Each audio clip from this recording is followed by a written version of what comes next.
ఒక గ్రామంలో ఒక మర్రి చెట్టు మరియు ఒక వేప చెట్టు ఉండేవి. మర్రి చెట్టు విస్తరించి చల్లని నీడను అందిస్తూ గ్రామస్తులకు విశ్రాంతి కలిగించేది. మరోవైపు వేప చెట్టు చేదు రుచితో ఉన్న ఆయుర్వేద ఔషధాల కోసం ఉపయోగపడేది.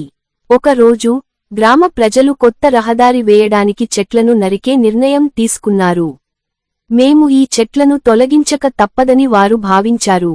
అప్పుడు మర్రి చెట్టు మరియు వేప చెట్టు ఇలా మాట్లాడుకున్నాయి. మర్రి చెట్టు, నా కింద వేలాది మంది విశ్రాంతి తీసుకున్నారు. నన్ను నరికేస్తే గ్రామానికి ఎంత నష్టం. వేప చెట్టు, నేను ఎన్నో మందికి ఆరోగ్యాన్ని ఇచ్చాను. నా ఆకులు మందుగా ఉపయోగపడతాయి. నన్ను నరికేస్తే ప్రజలు రోగాలకు గురవుతారు. అయినా గ్రామస్తులు తమ నిర్ణయాన్ని మార్చుకోలేదు. వారు మొదట మర్రి వృక్షాన్ని నరికారు. మర్రి వృక్షం పడిపోయినప్పుడు గ్రామస్తులకు ఒక ఒంటరితనం అనిపించింది. ఎందుకంటే అది వారి జీవితంలో ఒక భాగంగా మారిపోయింది.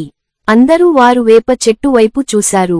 ఆ సమయంలో గ్రామంలో ఒక మహామంది అంటువ్యాధి వ్యాపించింది.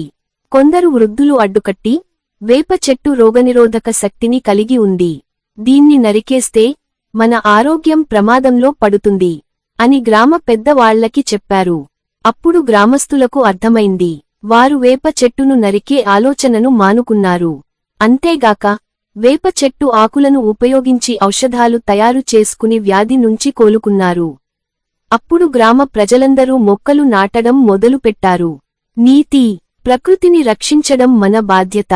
మన స్వార్థం కోసం ప్రకృతిని నాశనం చేస్తే భవిష్యత్తులో దాని దుష్ఫలితాలను అనుభవించాలి. ప్రతి చెట్టుకు, ప్రతి ప్రాణికి ఒకదాని ప్రాముఖ్యత ఉంటుంది. మనం వాటిని ఆదరించాలి.